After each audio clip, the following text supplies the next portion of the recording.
Hello, I'm John McElroy, the Deputy Editor of Auto Express.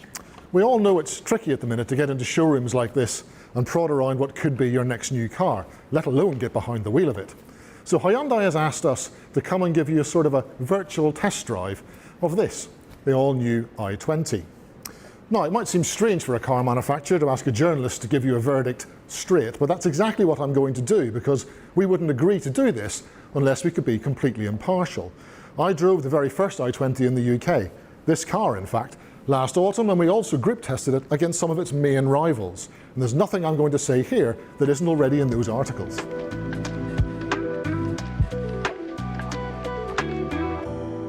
Let's start by having a good look around the i20. It's a super mini, so it's basically a rival for the likes of the Ford Fiesta and the Renault Clio, and I'm going to try to provide a little bit of context with those models.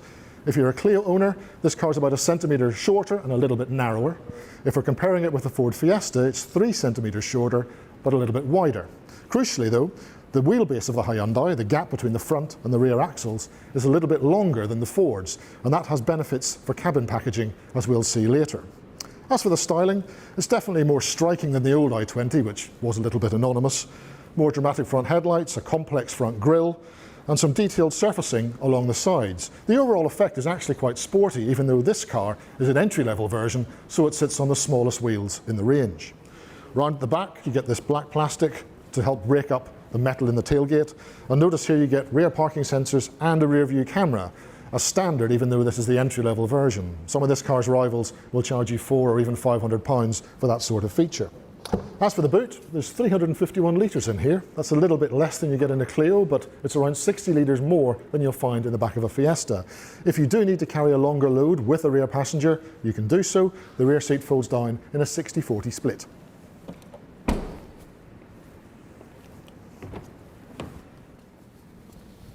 There's room in the rear cabin here for a couple of fully grown adults, even of my size. It's here where the Hyundai's longer wheelbase pays off, because while the headroom is roughly on a par with the rest of the class, there's definitely a little bit more leg and knee room in the i20 than there is in some of its rivals. Would you go 3 up in here? Perhaps, but probably not for a long journey, though that's possibly the dividing line between a car like the i20 and a fully sized family car. Let's have a look up front.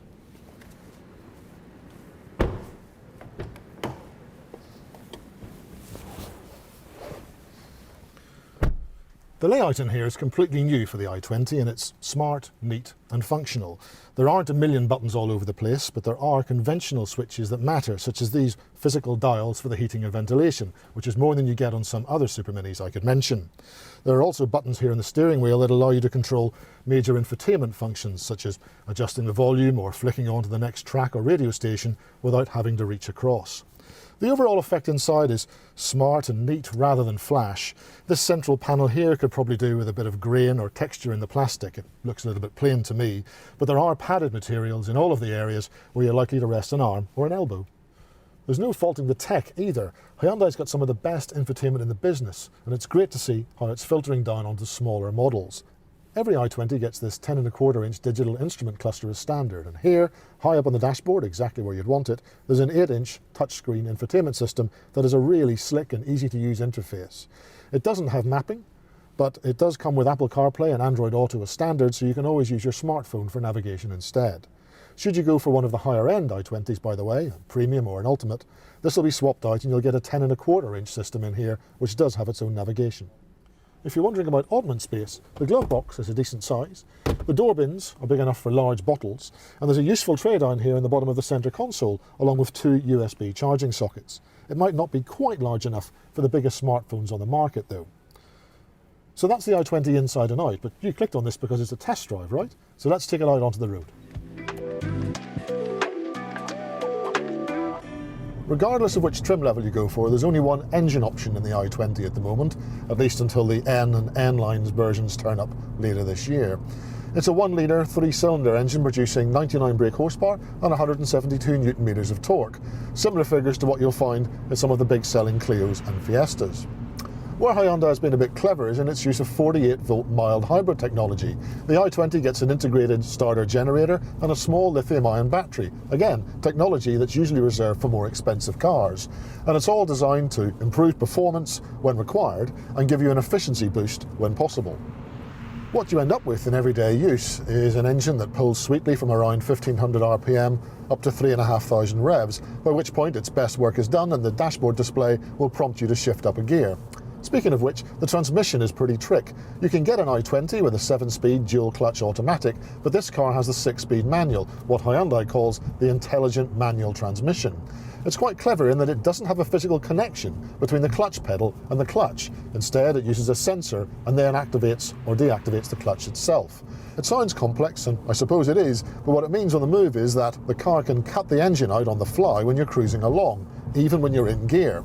And of course, when the engine's not running, it's not using any petrol. You should get around 50 to the gallon in real-world use, perhaps even a little bit more than that. Does this change how you drive the i20? Not a bit. There's a little bit of an electric boost as you pull away, and then you just shift gear as normal. You won't really feel the engine cutting in and out because the transition is incredibly smooth. All you'll notice is the needle on the rev counter jumping up and down. This i20 sits on a very heavily modified version of the old car's platform, but it's so different it might as well be all new. The car has benefited from the input of a man called Albert Biermann. He used to be head of BMW's M division, but now he's the man responsible for all of Hyundai's vehicle dynamics.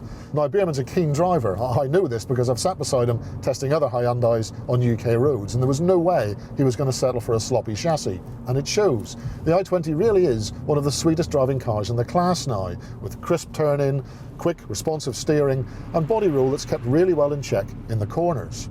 The trade-off for this is ride quality that's probably at the firmer edge of the spectrum for the class, but while there's the odd bump and thump over poorer surfaces, there's really not much here to split the i20 from the usual driver's super mini, the Fiesta. In fact, when we tested the Hyundai against the Ford, head-to-head and on the same roads, we actually felt that the i20 was a teeny bit more comfortable.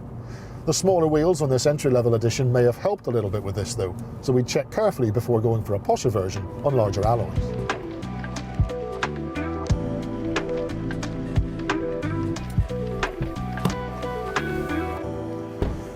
We've liked the new i20 since the first day we drove it, and that's not about to change here.